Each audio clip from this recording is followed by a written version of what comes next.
Well,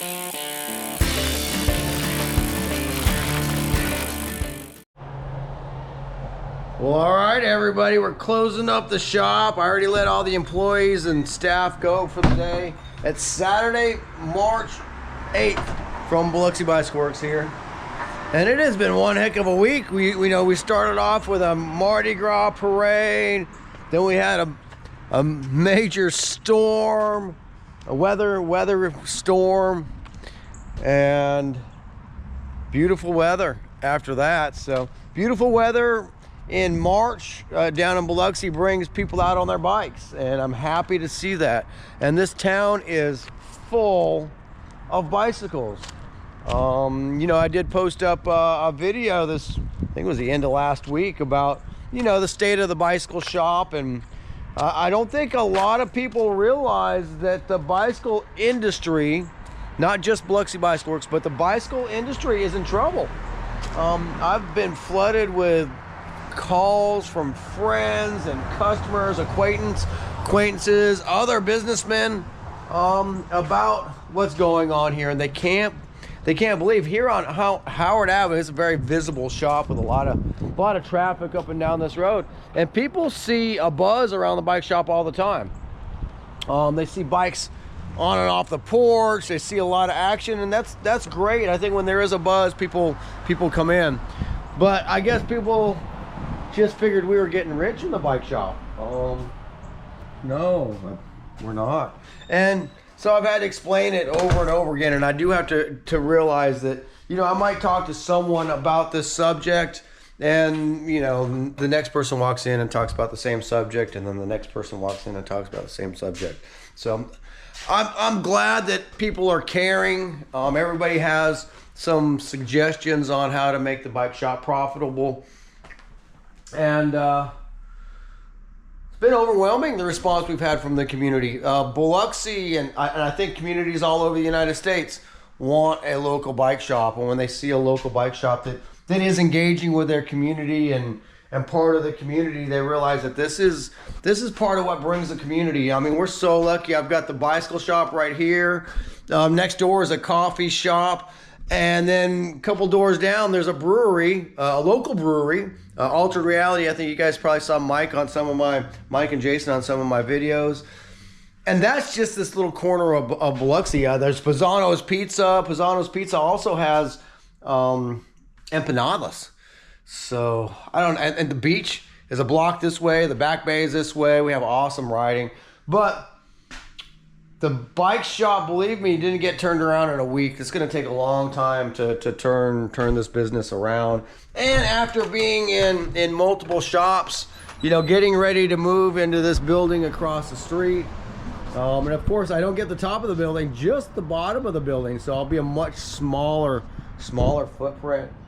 And people ask me how I feel about that. And I said, look, I'm a survivor. I'd rather survive and thrive than, God, we have such cool neighbors. That guy's got an awesome idea for a donut shop. He wants to call it the Cop Shop. He's got some great ideas. There's a lot of cool people who live in this neighborhood. But moving across the street in a smaller footprint is what I'm gonna have to do to survive. And people are gonna say, how do you fit all this stuff in there? Well, it's gonna be tricky. We're gonna have to be very organized, very clean. I'm going to fit what I can in there, and what I can't, we'll sell off and try to pay off some bills with. So anyway, it was been a busy day at Biloxi Bicycle Works. We had a lot of repair work come in. We've got a lot of this stuff comes in. Brand new bikes that people bought off online companies like Bikes Online, stuff like that, and they attempt to put these things together and then figure out that they can't. Oh, let me say hi to a couple of friends here. Hey, Carrie and Kenneth, how you guys doing? I'm just in here making a video about how the bike shop did this week. Awesome. And I put you guys on Facebook for the crawfish party and all that kind of stuff. So I'm just talking about how a neighborhood, I like to say needs a bike shop, but is a little bit more colorful with a bike shop in it. So. It's a lot more colorful. We love it because you're here, man. And I love my neighbors. So people are noticing when I'm making these videos, of course, unplanned, unscripted, just pop out the camera, that I seem to know everybody on the street, you know, but this is what a neighborhood is all about. Absolutely. Kenneth and Carrie can live anywhere in the world that they want. They're well-traveled. You guys decided to pick downtown Biloxi, and I'm so glad because I love hanging around y'all. People like you, man. Well, we are all in this together, but I wanted to say hi even though I'm in the middle of a dang video. Like, hi guys. I'll see you down at the brewery in a little bit. All right. So anyway, yeah, that's part about being in a local bike shop is, you know, having awesome friends and neighbors. And I won't even go into Kenneth's story, but there's a company called 4 Oceans that cleans up the environment. And Kenneth, I don't know if he's retired from that now, but he was very involved in that. So very, very cool guy. And his wife, Carrie, does real estate, and they're really nice. But I was getting back to this. You know, a lot of people are buying stuff like this online. GT, Gary Turner. Oh, you know what? I bet you bought it online because he got it really cheap because GT Bicycles is closing down. You know, I'm an 80s BMX rat, so you know I've always been a fan of GT bikes and this little triangle that they have. So yeah, this customer bought this bike online, tried to put together, then it ends up in our hands once again, like the bike I showed you yesterday, with stripped out heads on the bolts because they didn't have the right Allen wrenches.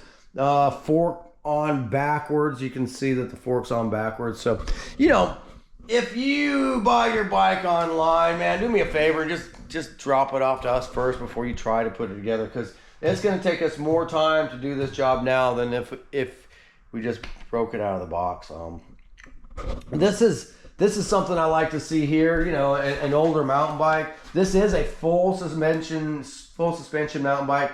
So when you're talking about 26-inch wheel, full suspension mountain bike, there are issues with pivots and suspension components that we don't dive into. Now, I'll replace pivots, but I found out as a suspension tech myself, working in bike shops in Colorado, I have torn apart a lot of suspensions. You need a specific bench for that. And people say, well, you know, I've done some suspensions, of course, in my garage, you know, but now that I have a bike shop, it's hard after working all week to take alcohol and clean out your bench. Like, you don't want any dust at all when you're rebuilding a suspension. If you do it in your garage and it's not perfectly clean and you get a little dust on your seal and it doesn't work perfect, well, then you kind of understand the situation. But if you pay a shop to do your suspension, there is no room for error. So I send my suspension work off right now because I don't have enough square footage to justify the little bit of suspension business I have. So I send my suspension work off to a couple different companies. But some of the stuff they won't take.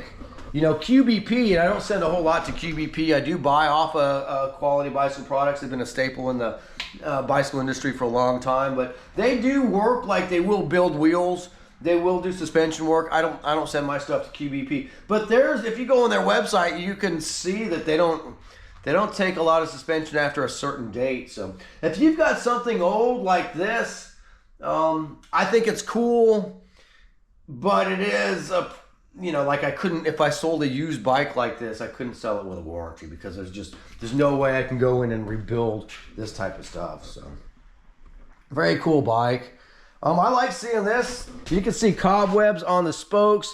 This bike has probably been sitting in a shed for a long time. It says Trek on the side. It's got quality products on it and quality components on it. And I'm glad to see this bike coming out of the woodwork so we can get this thing tuned up. This is a friend of mine's bike right here, high school kid that I've been hanging around the shop for a long time. He plays a lot of golf now, but it's good to see his bike come out of the shed and get ready for spring. He has a rusty chain, so obviously George hasn't been riding his bike much lately, but he has been busy just starting high school and playing golf. But his dad bought him a quality bike, and this bike will probably go to college with George. That's George's mom's bike. George's mom had some health issues this year. I'm glad she is doing better because we were really worried about Gabrielle. It's a good family in Biloxi. There's a lot of good families in Biloxi. This is a friend of mine's bike, Shauna. And Shauna saw my video about how we don't want to work on department store bikes. She actually walked in when she was dropping this bike off and heard me talking about it. Don't worry, Shauna. We'll work on your bike. I like seeing this old Trek like this. You know, rim brake Trek, that's a good bike. I would buy bikes like that and resell them if I could. You know, it is rim brake, but not everybody needs disc brakes. Hey, let me take you guys in here. A lot of people were commenting on my retool studio, and of course I've got a lot of money wrapped up into that retool machine. Of course I did custom pictures for my retool room. I've got the lasers, and look what I'm having to do. I'm having to use this as storage right now for e-bikes that you can't get parts for. When this customer dropped this bike off to me, he promised if I made a list of parts, he would find the parts. And this bike, we can't even get a hold of them now. This bike's been in my shop for a while. I don't want to just let people say, oh, throw it away. I mean, the guy's going to come back a month from now, and I'm going to tell him that we couldn't. I don't want to be a jerk, but, you know, in a way, I'm losing retool revenue because I'm having to use my room as a storage unit. So I don't want to I like fitting people, and there is that revenue stream. I don't want to lose that revenue stream, and it does give the shop credibility to the racers. I love to race. You guys heard me talk about, you know, the bikes I love to ride. I love to do group rides. I like to do fast road group rides, and I like to do club rides.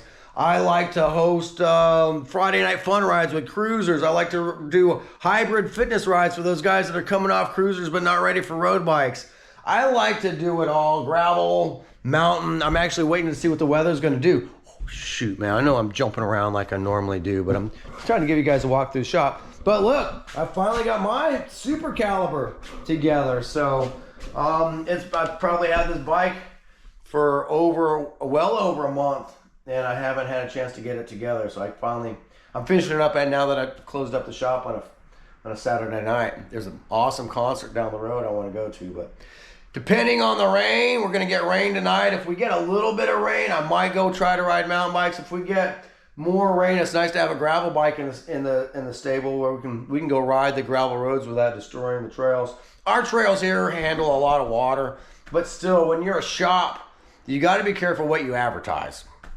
If I advertise a shop ride after a rain, even though I'm a veteran out at the Bethel mountain bike trails, they handle a lot of water, but as soon as I host a ride, I get chastised for it. So I might, and I'm spoiled with riding with people. Of course, I could go throw this thing in my van and go ride by myself tomorrow. But when you own a bike shop, I personally, I love riding my bike's one of the things that I love to do. I spent a lot of time doing solo rides, but now I'm really spoiled with riding with people. So, but yeah, I'm excited. I'm about ready to take this for its first test ride.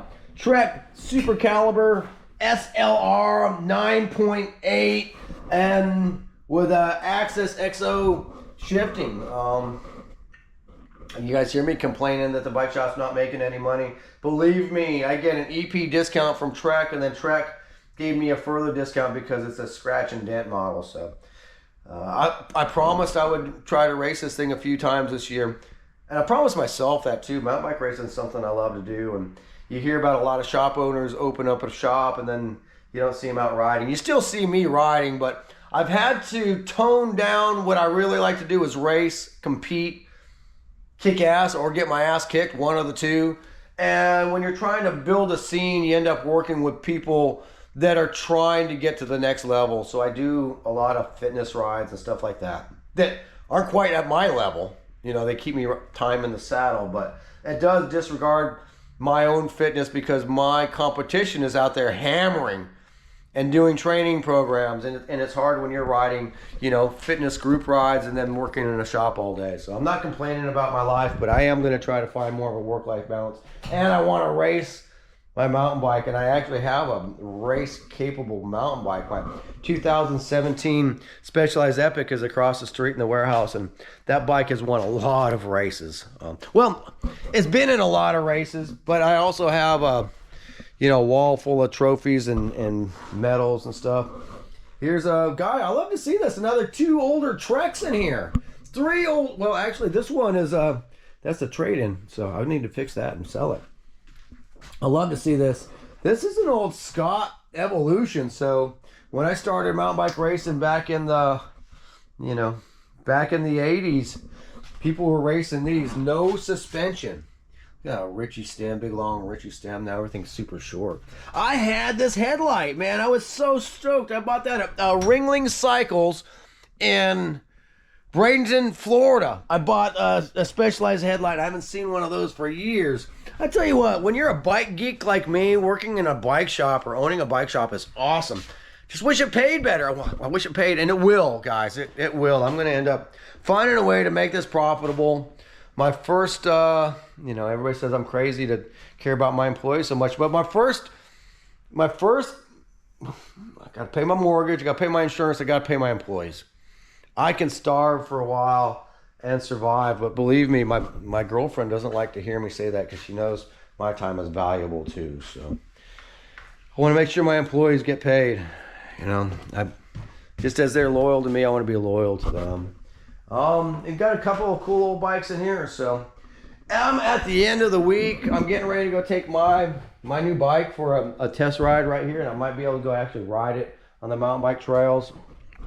I want to get retool going again in my building. I don't know what kind of space I'm going to have for retool, but to me, it's that revenue stream I want to keep going. I know there's a lot of fitting apps and stuff, but I see people that are using their apps and stuff to fit themselves, and then they come in for my advice, and I see a lot of problems. I think too many people try to put themselves in too aggressive of a position, and they're not ready for it yet. I ride with my customers, so I ride with the people that I train, and I can see a progression. I don't think it's one set of numbers fits forever. I think that the numbers move, and so does the fit, depending on your time, your training, and your stiffness, injuries. There's different things. Man, this is a cool old Crossroads. That's a great old bike too.